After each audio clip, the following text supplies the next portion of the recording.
Ladies and gentlemen, distinguished guests, welcome to Session 2 of WIEF Roundtable 2021 with the title Beyond Pandemic, Pursuit of Economic Revival.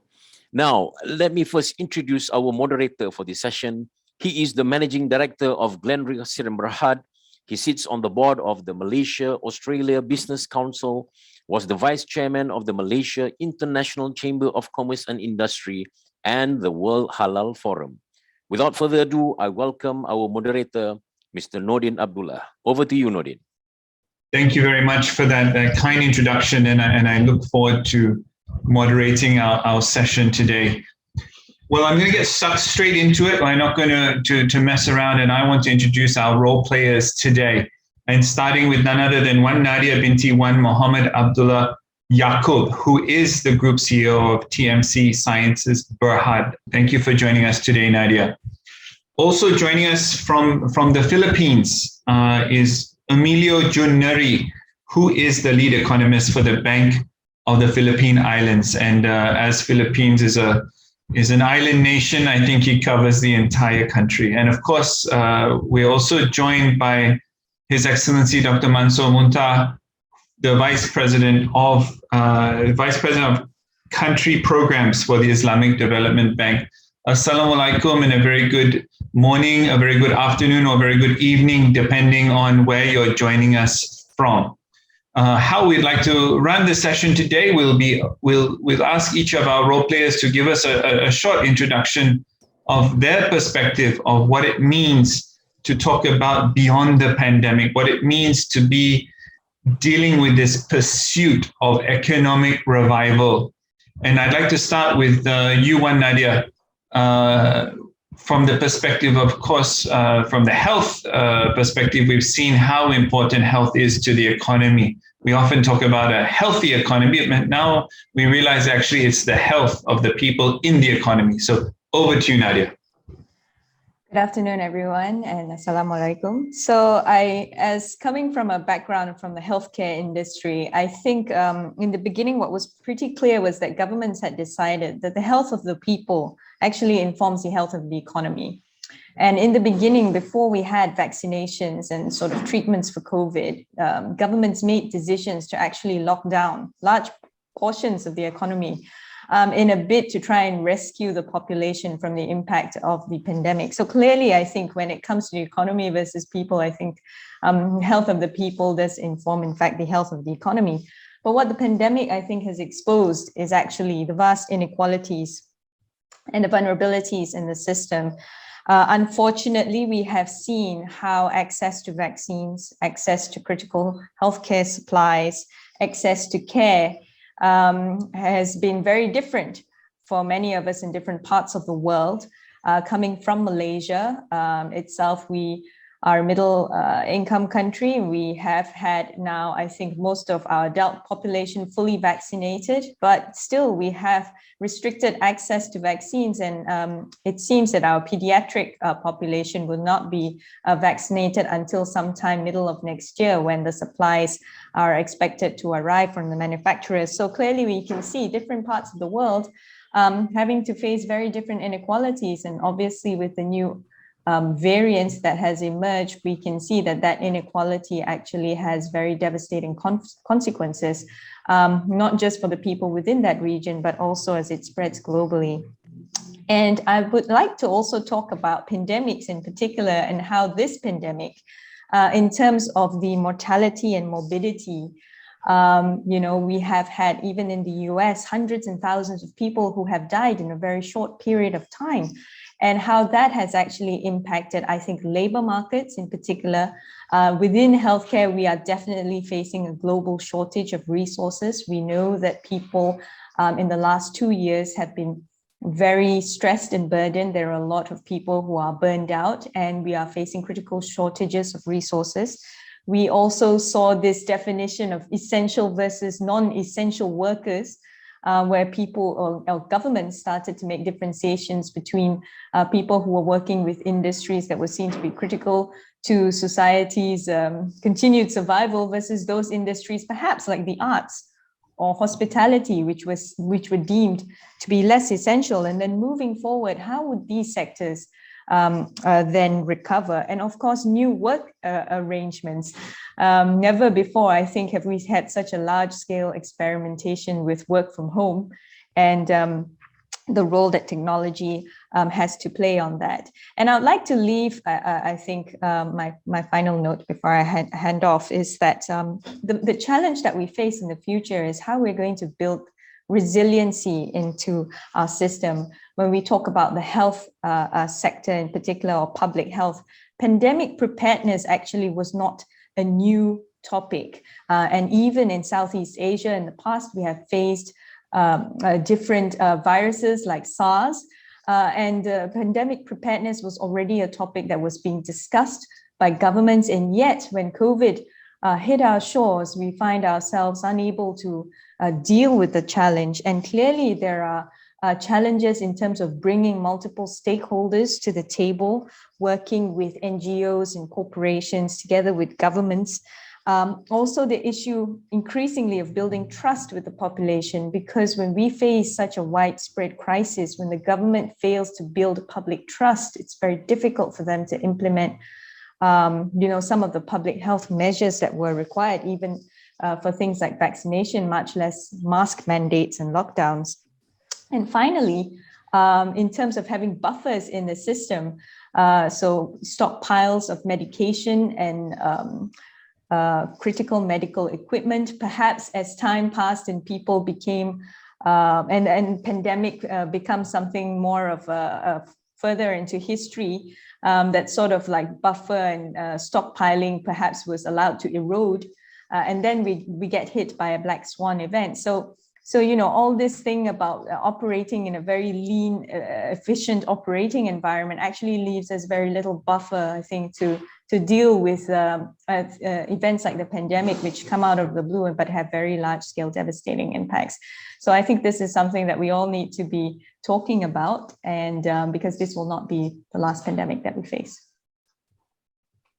Thank you, Nadiah, and a good setting of the stage. Now, Jun, your perspective, of course, comes from the Philippines, but also a very broad ASEAN experience, and of course, further afield.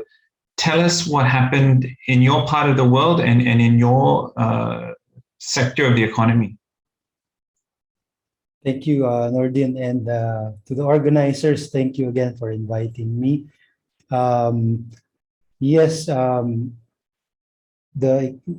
the pandemic is almost like a perfect storm for economies like the Philippines and Thailand, which are very dependent on high contact services. No? Thailand in particular, because of the tourism industry there being so huge. And in Manila, in the Philippines, it has a big services sector, high contact being a majority portion of it. Together with deep congestion. There is so much congestion in the cities, mega cities of Metro Manila and Metro Cebu. This has become a big deterrent to the performance of the economy this past almost 2 years, Nordin. And if you may allow me to show some figures, here you can see the ASEAN is not even going to be back to 2019 GDP at the end of this year. No? We will actually be falling behind sub-Saharan Africa and collectively developing Asia. No? Developing Asia will be 7% higher than 2019, largely because of China and Vietnam. But looking at the ASEAN, the two major drags to the region are the Philippines and Thailand. The Philippines in particular contracted by almost 10% last year. No? So the big, I suppose, the biggest concern right now, Nordin, is employment. Unemployment in the Philippines remains very much elevated at 8% of the total workforce, even higher than that. This is also quite high still very high in Thailand in relation to pre-pandemic levels. No? So clearly, a lot has to be done, and I agree with Nadiah that The healthcare systems have to really be revitalized. They have to be strengthened in anticipation of possible entry of variants, mutations, and as well as possible new COVID versions. No? The other challenge to us is, of course, higher prices. Inflation is now a big challenge. Why? Because the supply chains have been somewhat broken. Countries, instead of offshoring and embracing globalization, are now moving away from moving into reshoring instead of offshoring. The trade tensions between the US and China is not making it any more simple, and that's leading to supply bottlenecks remaining generally tight, making it difficult for developing countries who are struggling to catch up to get consumers going because they have to spend so much on higher food prices. So, as mentioned by Nadiah, mobility has taken a while to go back. The Philippines has again clearly been the laggard here, except for the last 2 months. And because we are not even 50% fully vaccinated in our country, this makes us very vulnerable to the Omicron variant and to the mutations. No? So as being part of this conglomerate, Nordin, Ayala Corporation is the conglomerate that BPI is part of. We are in energy, we are in telecommunications, we're in banking, we are in health, all of these sectors, and our footprint is not just in the ASEAN. We are in China, we are in India, Taiwan, and other parts of the Asia Pacific. We are very concerned that the region be able to get back on its feet because we are missing this high degree of integration that we saw pre-pandemic. So I'd like to maybe end there and pursue and maybe develop some of the other topics later on. Thank you for the opportunity. Thank you, Jun. And I can tell you're definitely an economist because within 3 minutes, you were able to show us several graphs. And this is a wonderful thing because I think part of the problem is actually not understanding enough of the data. With that, Dr. Mansur, you're of course heavily involved in the entire Islamic world, and for me, I'm very curious to hear what you've got to say on this topic, and what does the revival of the economy look from where you're sitting? Thank you very much, and thanks for inviting me to this forum and for the choice of the topic. That's very pertinent. Of course, we had just heard about the health impact and other country-specific issues. But looking at it globally, we all acknowledge that the pandemic has had devastating impact, social and economic impact beyond the health impact, as indicated by the sharp decline in the GDP growth, rising unemployment, an estimated 255 million full-time jobs were lost in 2020. And we also, of course, witnessed a rise in extreme poverty, with over 100 million people being pushed into extreme poverty, and rising inequality within and across nations. And of course, this has clearly, it's very clear that we'll not be able to attain the SDG targets that were set. We've seen UN Human Development Indices come down. So these are all the kinds of challenges we're facing currently. And in the context, obviously, we have to do some rethinking in terms of how we rebuild our economies. And in this context, I think the perspective we want to look at it from our own angle, we see this as providing a window of opportunity to rethink the way things are done. We need to look at new patterns, new types of growth that are different from the pre-pandemic period. And I would say that the pandemic, this recovery process provides an opportunity to, or should provide an opportunity for nations to emerge stronger, and opportunity to prioritize the development agenda, focusing on investing in resilience of social sectors, protecting the most vulnerable in a more inclusive and equitable manner, and accelerating technology adoption and digitalization, of course. And I believe the pandemic has also re-emphasized the significance of solidarity and cooperation among the nations to face common challenges collectively. But that's really from a development practitioner's perspective. I want to share with you insights we got from our governors, mainly ministers of finance and economy for our member countries, about 57 member countries. During our annual meetings, we decided to use the forum as an opportunity to hear from them the challenges they're facing and what they think would be the developmental priorities. And it was a very rich discussion we had, which was ordered around three main themes. The first really was boosting recovery from COVID-19. And the second one, in the medium term, tackling poverty and building resilience. And in the long term, driving green economic growth. So there was a consensus really among our governors that this should be the general strategic direction going forward. In relation to the boosting of recovery, there was a lot of emphasis, of course, on tackling the growing vaccine divide, both in terms of the distribution and access. And we also had lots of concerns about the need to rebuild health systems and enhance food security. In relation to tackling poverty and building resilience, the focus has been on supporting inclusive human capital development, and particular providing support to the core social sectors of health, education, and nutrition.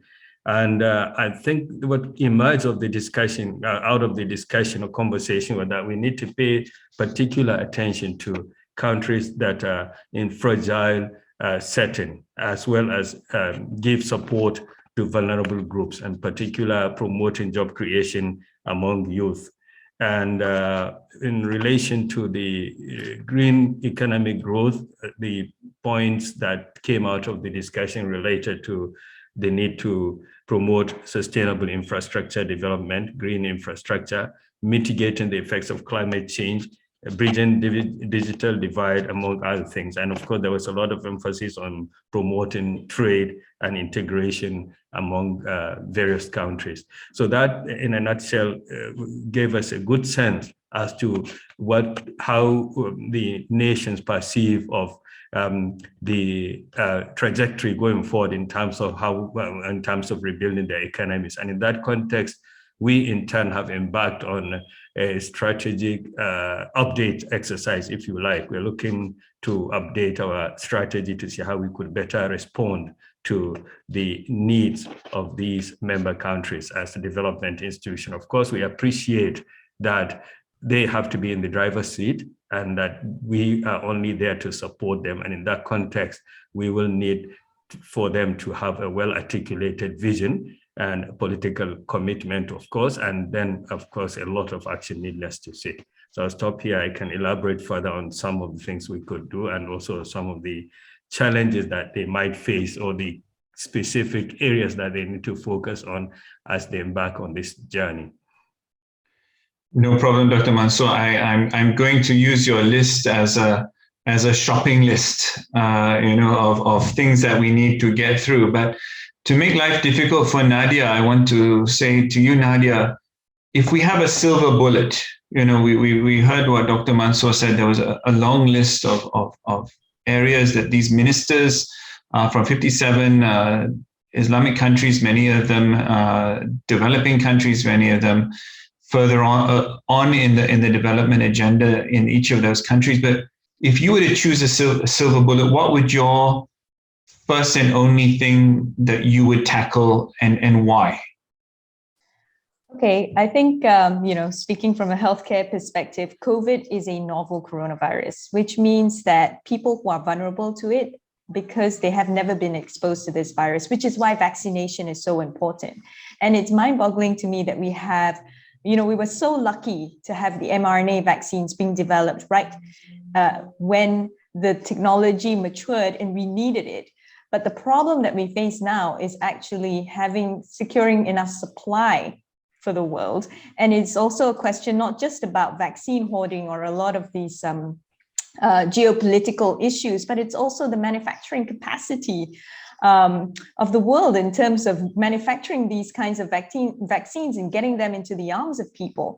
And so I don't think we in healthcare talk a lot about the supply chain and the manufacturing and all these nitty-gritty less sexy details about the vaccine and the virus, but it's so critical for us to be able to get these vaccines out across into the world. And, you know, we need to think about innovative mechanisms to fund, to build that capacity to manufacture. So much opportunity. And, you know, there is obviously a case for it, because we know that if we don't vaccinate these so-called naive populations, there will be more and more variants that come up. The rest of the world cannot recover if we keep having to deal with new variants all the time.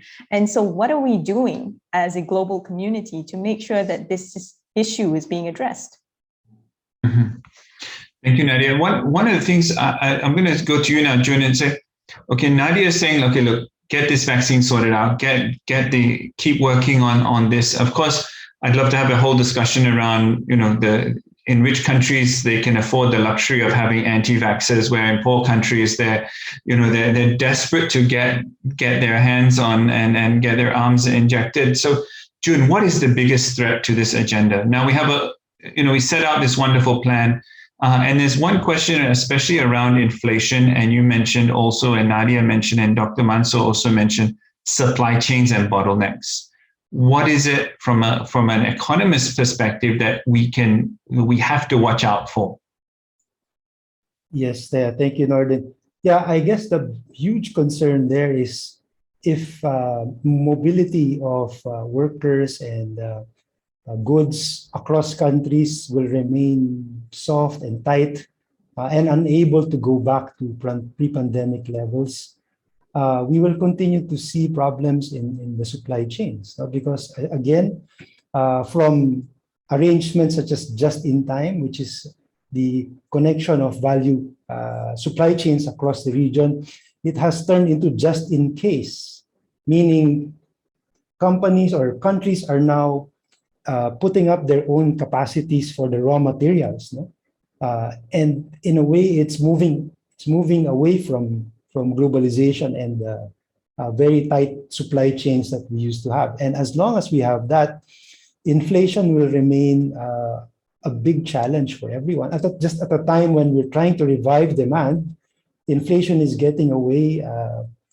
Aside from weaker consumption, the threat of the US tightening monetary policy aggressively next year can actually make it very challenging for many developing countries. We're a bit lucky in Asia because many of our sovereigns here have a lot of international reserves.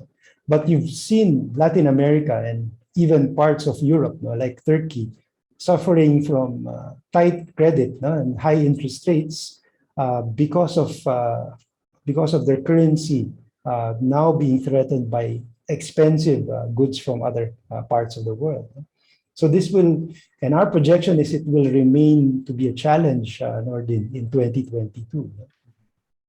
Thank you, Jun. Now, Dr. Mansur, we're using your shopping list, so we're going to continue to use it throughout the day. But I want to ask you, we often talk about the doom and gloom, and it's very exciting and makes for wonderful newspaper headlines, and Al Jazeera and CNN have a wonderful time painting this picture. But in terms of on-ground programs, what have you seen that has been successful over the last 2 years, either in terms of revitalizing healthcare or in the case of revitalizing a community that has led to better economic conditions for that community? What examples do you have for us from the IDB?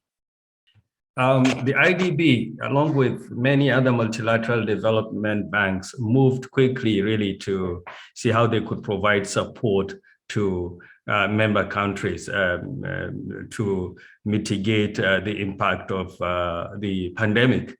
And we're able to mobilize resources initially about 0.3 billion, we had a package of a program, as well as which subsequently was raised to about 4.6 billion US dollars.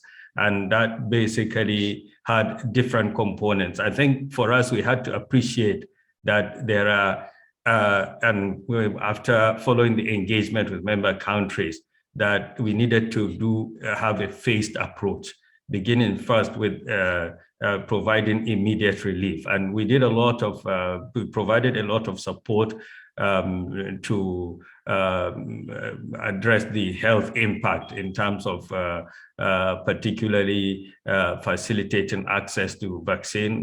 We have a vaccine initiative jointly with other partners, but beyond that also we were able to provide resources to revamp the health system, to buy equipment, to strengthen the capacity, etc. in short term, and to enhance access to medicines, even not necessarily related to the COVID-19.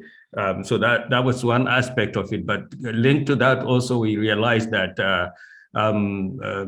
there was a lot of food insecurity, and we had to basically, part of the package involved providing support to enhance food security through partly cash transfers, but also food distribution. And many countries in Africa benefited from these, and we're able to really register results. But beyond that, we also have moved to short to medium-term support activities, mainly focusing on how we could promote small and medium enterprises. And in that context, we have engaged with our governments and with the private sector to provide lines of credit, lines of financing to boost the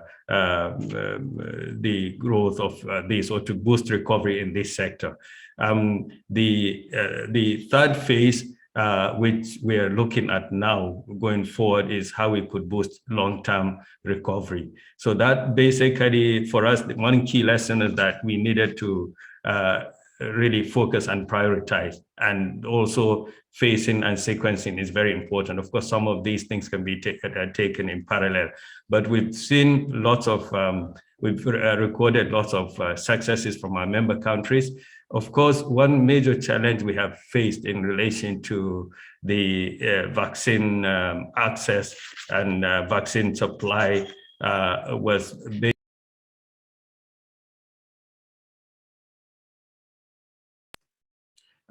sorry. So I think there was some delay in the takeoff of the vaccine initiative that we had, in part because there were already other actors in place which were providing these vaccines basically as grant.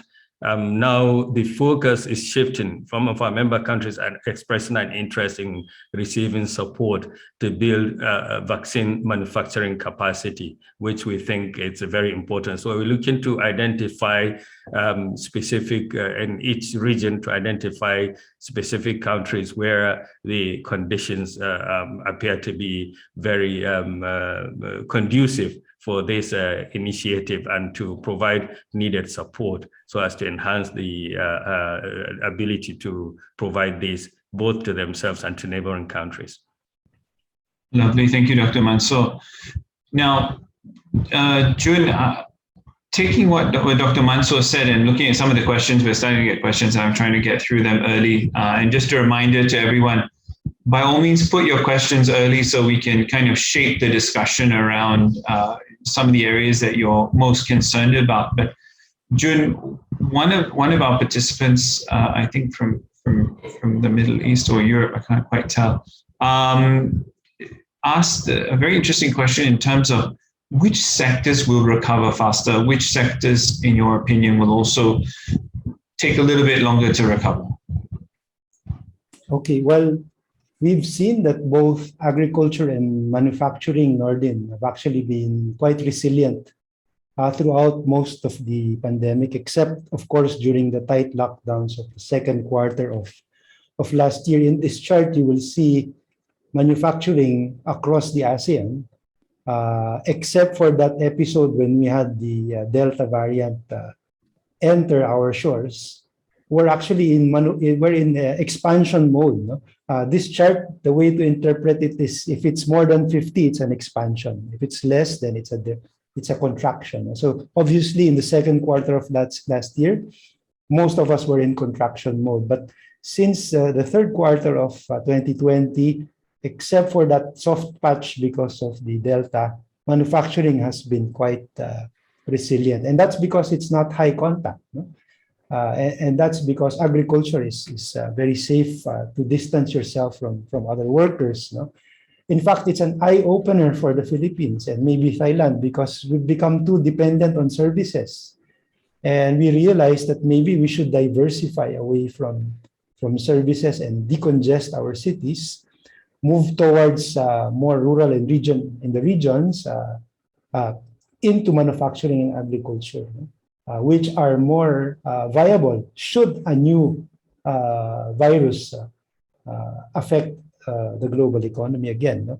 What is lagging behind is services. You can see here the way to interpret this chart is if you're not 100%. The last 4 quarters, if you add them, including the third quarter of this year, this is how far you are from 100, which is the whole of 2019, and you can see how far the Philippines and Thailand are. We are still both about 45% away from full year 2019 performance in the accommodation and food services sectors. Because people were just not allowed to go out and eat out and enjoy the indoors. No, no sports, no movies, no concerts. No, but we saw from the experience of Israel, from the experience of the United Kingdom, that if you are able to vaccinate half of the population, 90% of the elderly and those with comorbidities, even if you haven't reached the 70% herd immunity, you can actually reopen services. And I've seen many of my friends in the UK watch ball games and enjoy concerts of their favorite bands already. So this gives us a sneak peek of where the ASEAN can be in the next few quarters. Warning though is that maybe because we have changed our habits, many of these services, which involve a lot of SMEs, will not be able to return to 100% anytime soon because people like deliveries. They've learned that deliveries are better than going physically to restaurants. No? So while they may frequent these places once in a while, it's not going to be as intense as the pre-pandemic level. So these changes in habits, as a warning, says that maybe the growth or the recovery of services, high contact services, will be quite fast in the next few quarters, but will not be able to return to 100% anytime soon. So that's really interesting, Jun. I mean, one of the things I'm looking at, and Dr. Mansur mentioned earlier, in terms of returning to this green economy approach, when everything gets delivered, it gets delivered in a plastic container. And even for myself, I was like, I was throwing away so much rubbish, but it was my only existence, so I didn't have a choice. So it brings me to my next point. There are some companies who are doing very well. I mean, if you're selling plastic packaging now, you're laughing all the way to the bank. And I myself have just recovered from COVID-19 a month ago. And I was trying to see if I could go to a special ward in one of the hospitals in Kuala Lumpur. And, I was like, and they were full, and this was, and then this is why Nadiah is laughing because, and now Nadiah, this kind of supply chain of health services around COVID-19 has really, in a sense, exploded from, Malaysia has a massive increase in exports of rubber gloves. It's almost like, if you just say you're a rubber glove manufacturer, your share price triples overnight and your demand quadruples. But what are you seeing in terms of that healthcare sector and the supply chain for healthcare? Is that going to be sustainable? Are people going to continue to to buy, continue to need that supply. Of course, there's a critical supply of people who literally need to be in hospital today. But is that a sustainable business model for the healthcare sector? Or are we going to see when one of Jun's graphs flips north, are you going to flip south? What's going on here? Yeah, I think obviously, we're at the point where we're still very short, right? But I just want to point out that in many developing countries, in ASEAN, in Africa, the healthcare system was already overburdened before COVID.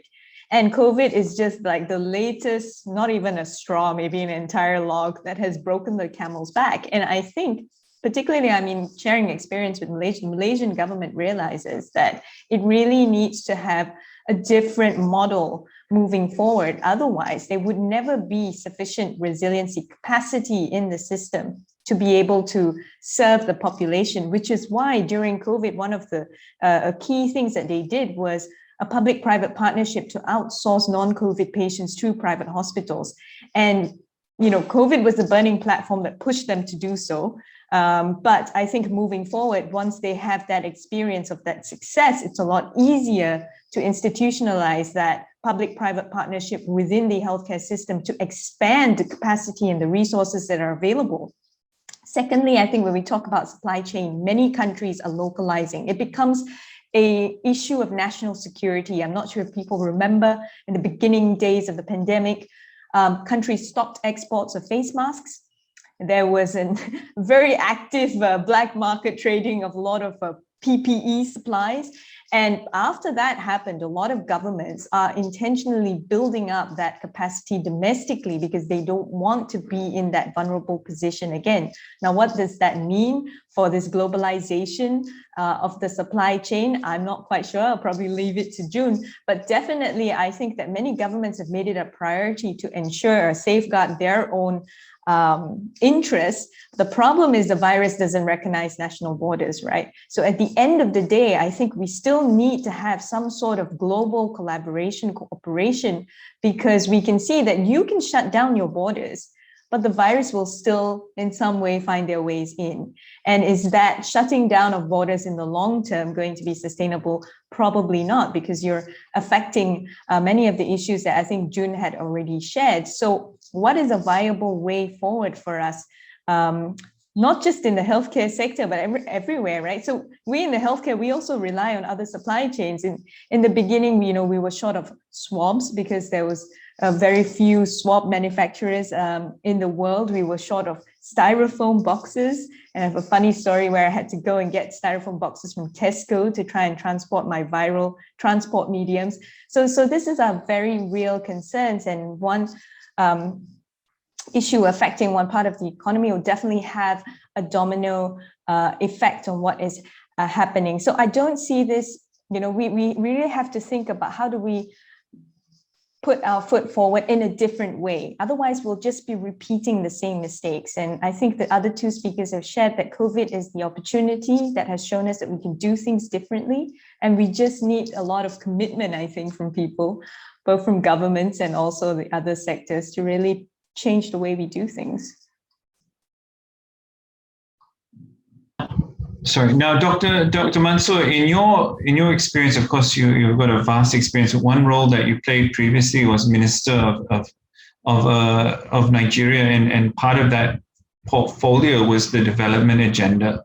Now, one of the questions from Ibrahim Patel has asked us this disparity between developed and developing nations, and Nadiah talked about having literally, as the CEO of a hospital, get down and dirty and find some boxes. And it comes down to sometimes like you've got to roll your sleeves up and get there and get it done. But what can we do on the structural level to solve some of these inequalities? And one area is the cost of vaccines. Another is, and I think this is one area, is Ibrahim has said unfair travel bans and how that impacts different countries. What's your experience and what's your proposed solution for this? On that specific question, clearly, it's true that while acknowledging that domestic efforts, domestic policies are central to recovery, I think that we need to appreciate that there are many areas where international policy action is needed, and again, that also should be propelled by the recognition that the pandemic, the COVID-19 knows no barriers.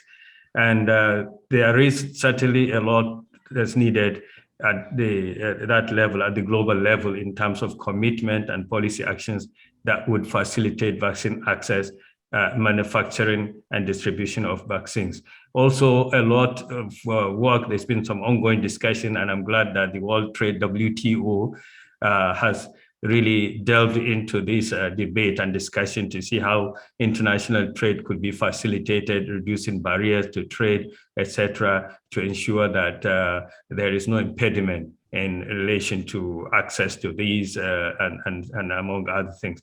So that to me, it's just that, of course, there's a lot more that's needed to garner the political will at the global level to be able to focus on and address these issues. And I'm happy that there are different fora where this issue is being flagged continuously, and hopefully we'll be able to make some progress in that direction. Thank you, Doctor. I'm going to stay with you right now because there's one other question here from Abdullah from Brussels, who is also the founder of the World Technology Center. He wants to know about programs, especially in the Islamic economy and the halal industry. We all talked about food security, all talked about supply chains. The moment you close borders is the moment your food security strategy gets cut in half, quite literally, for some countries. And we saw that in terms of movement of people, movement of trade, and sometimes in the Malaysian context, it was just sending trucks across the border into Singapore got stopped. So what capacity building needs to continue to take place for, in a sense, this strategic onshoring? And should the Islamic world continue down the path of being stronger in the halal industry and related industries? Thank you for posing this question. Well, Islamic Development Bank is primarily a development finance institution, but we do appreciate that we also need to extend other services, knowledge and advisory services, capacity building, etc. And one of our primary objectives really is to support the development of Islamic finance and services sector. And in that context, we paid a lot of attention to developing the halal industry. We do have a center of excellence in Kuala Lumpur, which is seeking to help disseminate knowledge, facilitate cooperation and exchange of knowledge and know-how among member countries. This was launched in March 2021, and it's a partnership between the Malaysian government and the Islamic Development Bank to support the development and promotion of Islamic finance, halal industry, science, technology, and innovation across ISDB member countries and globally, leveraging a mechanism that we have, reverse linkage, and which provides an avenue for connecting countries at different stages of development to share knowledge and experience. We also use this as a way of mobilizing resources. So in that context, they have ongoing programs that are addressing this particular issue even right now. The Center of Excellence, together with halal ecosystem partners, are undertaking a comprehensive assessment of halal ecosystems currently covering 30 countries globally, with the aim of supporting the development of high potential ecosystems, opening markets for halal intra-investments and trade, and further serving the huge global halal consumer market. So we'll be happy to share details of this and progress in terms of what is being done in this area. But beyond that, also, we are looking at other areas. I'm not speaking of context this time, but in terms of what we're doing in this area, we're looking at Islamic social finance to see how we could harness more resources to support some of these initiatives that are related to COVID recovery efforts of member countries. We've launched an initiative, we've initiated discussions with the United Nations, and we're launching a major initiative that will explore the possibility of using Zakat instrument to mobilize resources that can be channeled to enhance vaccine access for member countries that cannot afford it. And this is being led at the very high level jointly by the UN Deputy Secretary General Amina Mohammed and our president. So we're hoping that we'll be able to make some progress. We've set some targets, and we will be able to communicate the results in due course.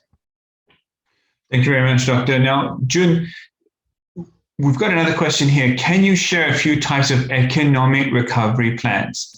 What have you seen? Of course, you've had a role at the Asian Development Bank. What have you seen in terms of the response, obviously, by government? We saw all these amazing announcements from all kinds of countries on stimulus packages and stimulus plans. From an economist perspective, do they work? Of course, for a political perspective, they look great on the front covers of newspapers and whatnot. What do you see that has worked? What do you see that hasn't worked? Yes, we've seen most of the sovereigns across the world actually deploy unprecedented forms of support to the respective economies. And it's typically a balance between stabilizing the economic performance through fiscal stimulus, which we saw very aggressively in the United States and in many parts of the richer economies of Asia. But as you very well know, the developing countries, as cited by Dr. Mansur, their hands are tied in a way that their deficits and debt ratios can get out of hand if they're not careful with the stimulus, especially in the Philippines, for example. It's very difficult to carry out dole-outs, because we don't even have an ID system in our economy. Throughout most of the region, they have national IDs. But in the Philippines, it's very difficult to know who has received support from the government or not. And we have to come up with more innovative ways, like use the election database, for example, the people who voted in the last elections as a proxy database to be able to distribute goods and know who have already benefited or not, because otherwise you might be giving to the same set of people for these expensive subsidies. By the way, our conglomerate has been commended for not only paying our employees even at the height of the pandemic, not only forming groups among the private sector to reach as much as 15 million individuals when we were at the height of the pandemic. So you really see how people cooperate with each other during these difficult times. But knowing especially that the government is has very limited resources. And I think it's what's crucial, Nordin, is balancing the social goals of the country, which includes health and education, with the need to focus on other things like energy, complying with the green. You said you felt guilty opening all of these delivery boxes that had plastics. You have to balance that out with going back to or receding in the poverty goal. Maybe some compromise has to be seen in assuring energy security first before moving aggressively to renewable energy. Of course, there's no turning back, but maybe for countries like ours, which are struggling to revive our economic activity, it's more crucial to have more realistic timelines in achieving all of these sustainability goals. Because in the end, I think it's more important that poverty is reduced over the quality of the growth of an economy. I don't know if I answered your question. Oh, no, good. Excellent. I was just taking a split second too long to get my mic back on. No, but I think this is a very important point that you made, you know, this reducing inequality and getting the economy moving may be two different things, you know, and I think this is COVID-19 has just put a magnifying glass on inequality.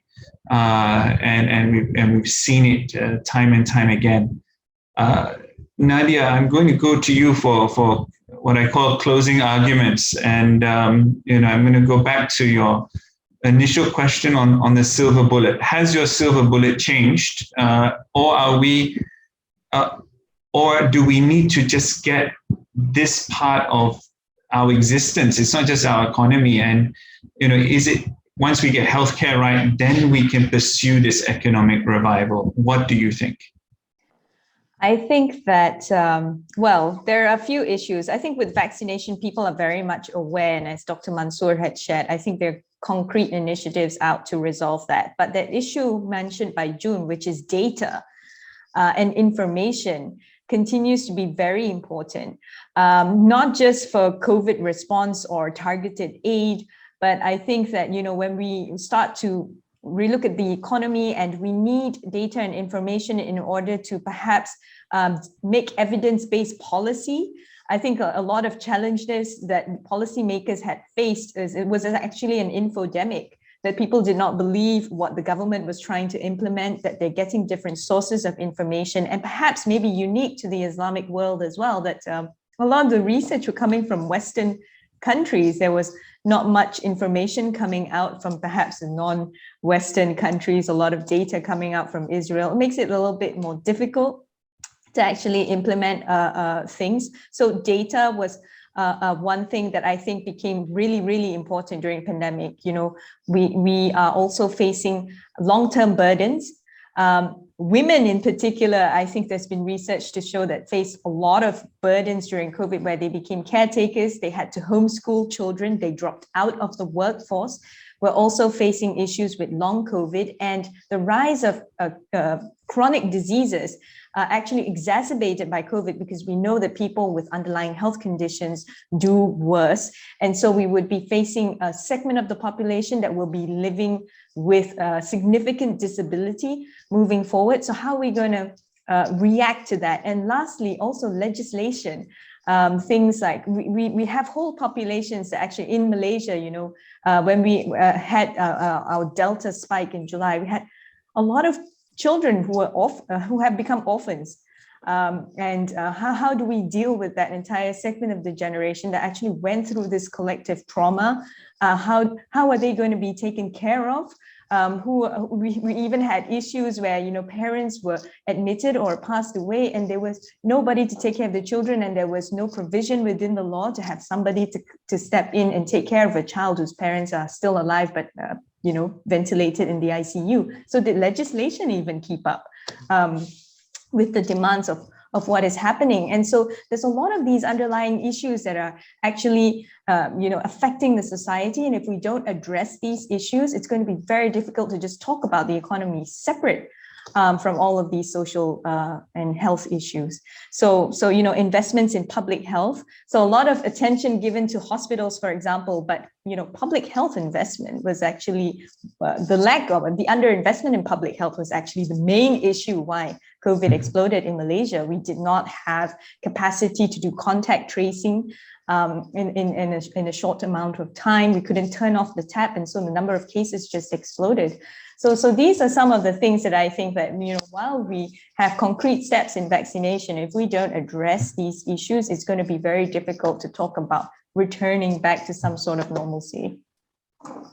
Thank you, Nadiah. Thank you. I really appreciate also you mentioning the plight of women, and especially, you know, we often put too much pressure on our wives, our mothers. You know, it's like, oh, they'll just take care of it. We'll wave a magic wand, and it's the mothers who are often at the end of that, not a fairy godmother. So it's an important perspective.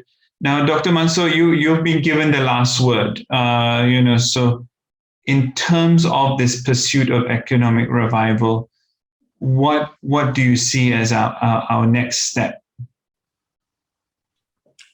Well, for many countries, I believe that there's a lot of, for me, I think that there are several issues that they have to focus on. Of course, reference has been made to now looking at medium to long term in terms of economic recovery. Now, obviously, we need to begin with the basics in terms of getting the macroeconomic fundamentals right. And this has been alluded to in terms of some of the challenges that are being faced, fiscal deficits, inflation, debt, etc. So they need to find a way of tackling those issues. And then, of course, there are the structural obstacles that are needed to boost, removing those to boost growth, to enhance productivity. And that's country-specific, basically. You need to look at what kinds of measures are needed to where the priority areas are.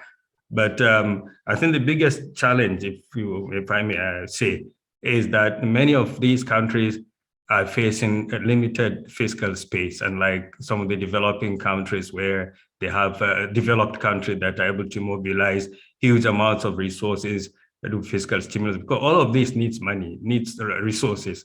So how do we move forward? How do you find the resources needed to kickstart the economy, to grow the economy, to ensure it's on the right trajectory? And the short term, obviously, I feel that for many countries, there are things that could be done. There is scope still in many developing countries for raising additional revenues in certain sectors, revenues that will not necessarily have an inequitable effect on society.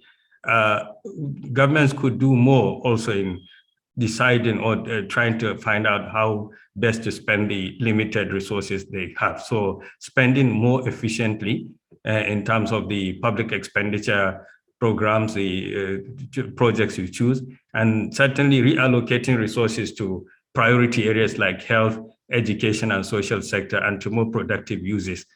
Another area, I think there is scope for cutting or eliminating wasteful subsidies and moving towards more targeted support, and particularly in some of the countries where this is taking place, energy subsidies, etc. But the other point that I think is very important to stress is that government cannot do it alone.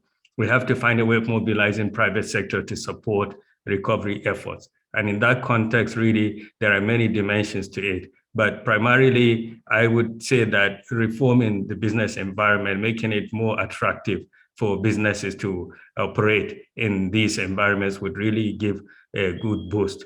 The last point, again, that's been mentioned by the previous speakers, relates to really having an effective social protection system in place. We really need to scale up social protection programs, to prioritize investments in social protection, to create opportunities for women and other vulnerable groups. This has to be done hand in hand with any economic recovery efforts from the onset.